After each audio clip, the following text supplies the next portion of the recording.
Dikisahkan pada zaman dahulu kala, ada seorang pemuda yang rambutnya panjang di Jazirah Arab yang tak seorang pun mampu memotong rambutnya.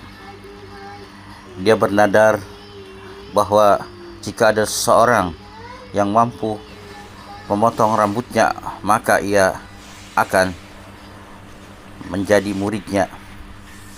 Kemudian terdengarlah kabar bahwa di daerah Cirebon ada seorang yang sakti mandraguna yang lebih dikenal dengan Syekh Syarif Hidayatullah atau Sunan Gunung Jati.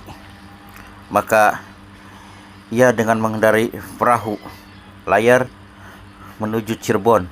Lalu dengan izin Allah, perahu layar itu akhirnya dapat singgah di Cirebon.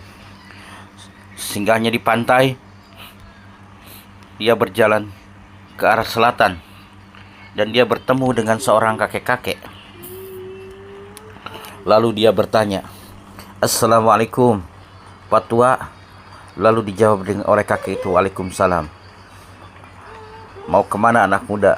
Lalu pemuda itu yang ternyata bernama Syekh Maglung menjawab, "Aku mau mencari orang yang bernama Sunan Gunung Jati."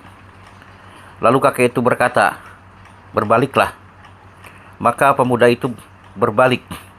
Lalu pada saat itu, dengan kedua jarinya, kakek tersebut memotong rambut Syekh Maglung Sakti. Dan ternyata rambutnya langsung putus. Alangkah kagetnya Syekh Maglung Sakti, siapakah kakek tua itu?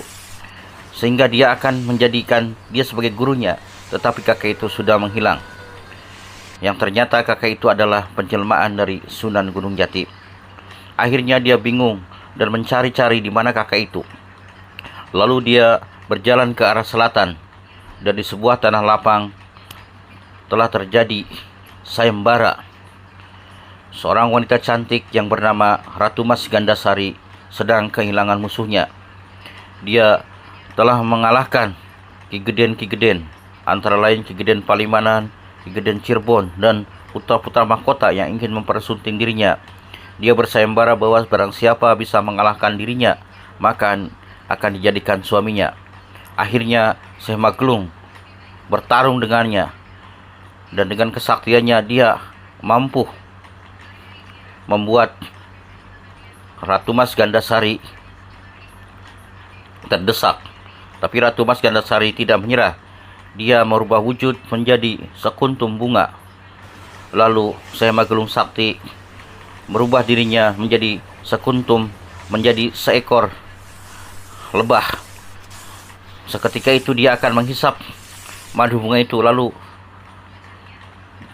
Ratu Mas Gandasari merubah dirinya menjadi seekor ular naga yang sangat besar. Lalu Syekh Maglung Sakti pun merubah dirinya menjadi burung Raja Wali yang berkaki besi yang sangat besar. Akhirnya ular itu berubah lagi menjadi awan. Dan Syekh Maglung Sakti juga dari burung Raja Wali berubah dirinya menjadi angin yang sangat kencang yang mengubrak-abrik kumpulan awan tersebut. Akhirnya Ratu Mas Gandasari menyerah. Dia langsung berlindung di belakang Sunan Gunung Jati. Dan datanglah Syekh Maglung Sakti ke hadapan Sunan Gunung Jati. Tetapi pada saat dia datang, kekuatannya hilang. Dia lemas, semua tubuhnya dan segala kesaktiannya hilang. Lalu dia berkata, "Wahai orang tua, serahkanlah muridmu padaku, karena dia telah kalah pada sayembara dan akan aku jadikan istri." Lalu Sunan Gunung Jati menanyai Ratu Mas Gandasari, dan Ratu Mas Gandasari akhirnya sepakat mau menjadi istrinya, tetapi di akhirat kelak. Akhirnya mereka tunangan saja. Dan akhirnya Syekh Maglung Sakti berguru pada Sunan Gunung Jati.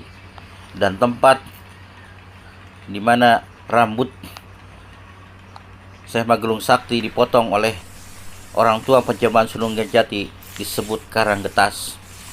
Karena apa? Karena Getas akhirnya adalah putus. Maka pada saat Jepang memasuki Indonesia pun, memasuki Karanggetas, akhirnya dapat dikalahkan oleh Tentara Perlawanan Indonesia. Itulah sejarah Karanggetas yang dinukil dari Babat Cirebon Asli, karangan Pangeran Sulindraniningrat Sarjana Hukum. Mudah-mudahan kisah ini menjadi hiburan dan pengetahuan buat kita semua. Wallahu alam.